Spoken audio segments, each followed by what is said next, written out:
Hi, my name is Chad. Good afternoon. So do you guys like basketball?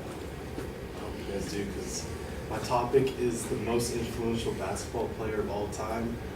So my main claim is going to be Kobe Bryant is the most influential player in history. And the first point is going to be that Kobe has performed in the NBA at a high level for 20 years now.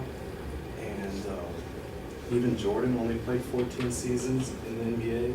And whenever you talk about, most influential player in basketball, there's always going to be that comparison to Jordan, of course.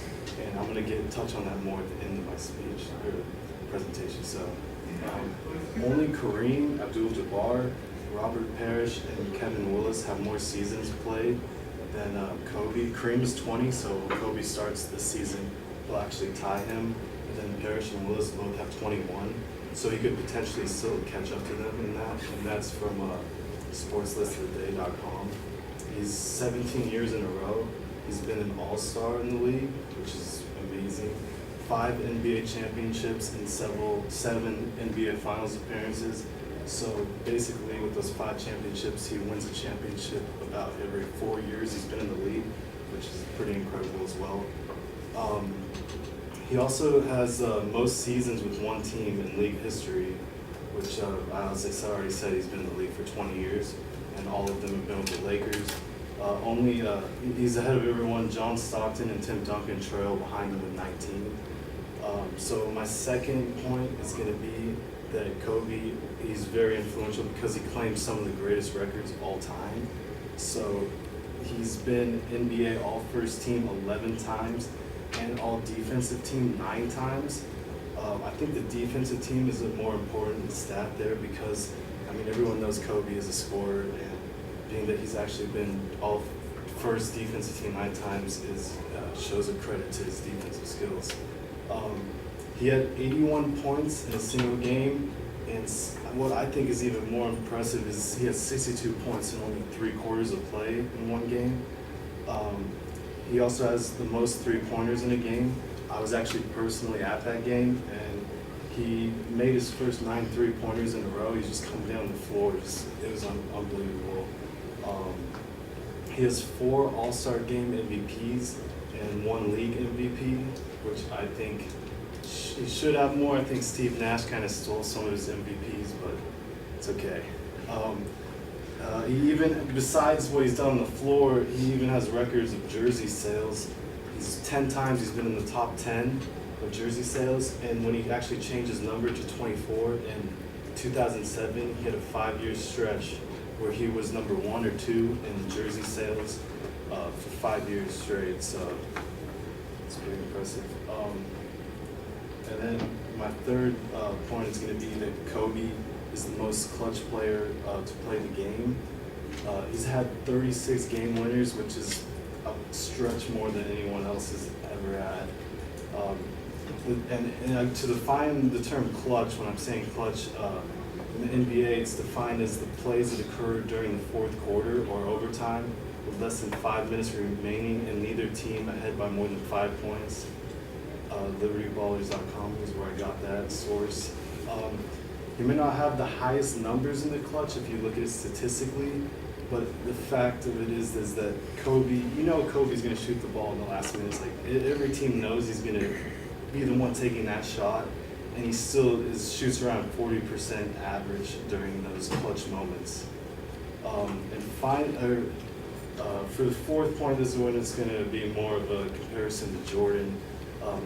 I said Kobe's more influential than Jordan for 4 reasons. The first one is going to be that I think that Kobe played in a more competitive era than Jordan. I think today's NBA is has a lot better athletes, and the way they were brought up, there's a lot more rigorous training and so forth, where it's a better competition now. And when Kobe scored 81 in 4 quarters, Jordan, his highest scoring game, he scored 69, and it took Jordan, when he got to 69, it was an overtime game as well. So he got to 69, but he also had the overtime to do it. And Kobe had 4 quarters, he scored 81 points. Then my third reason why I think Kobe's more influential than Jordan is that Kobe went straight to the NBA out of high school, while Jordan went to college to play ball. And then my fourth point is going to be that Kobe just passed Jordan last year in the career total points. He has more total points. He's third all time currently, and may end up being second or first. And that is why I think Kobe is the most influential player of all time.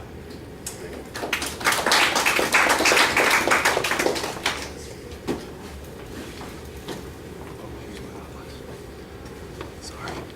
Oh, Thank you. sure thing.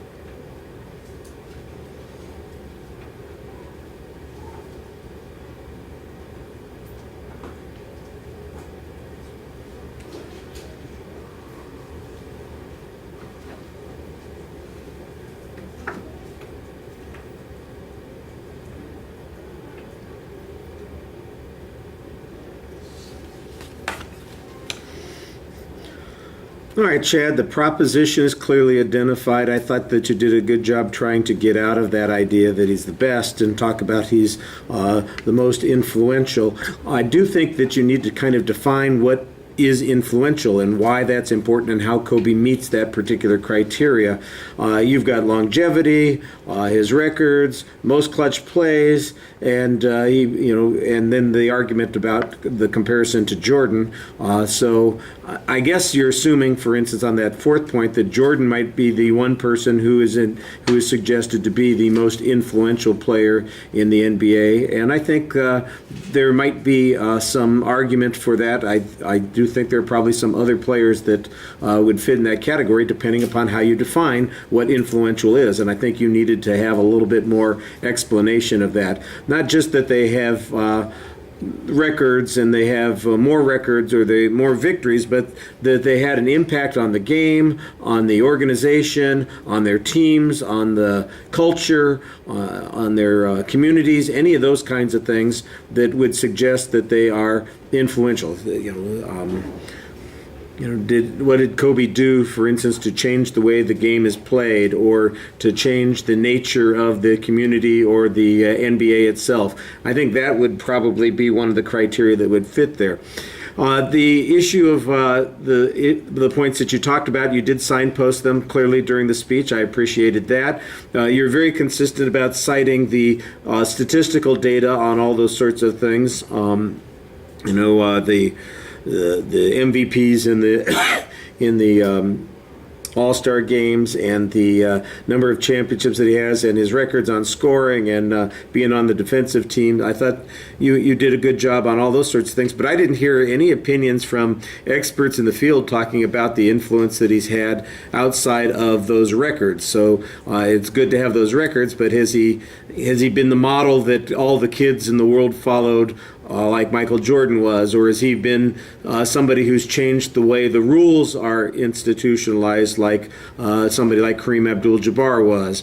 I think, did they change the nature of the position that he plays? I think that would be one of those things that would show how influential he was. And like I said, I think you needed to have a little bit more of that kind of information. I thought you did a nice job presenting it for the most part as well.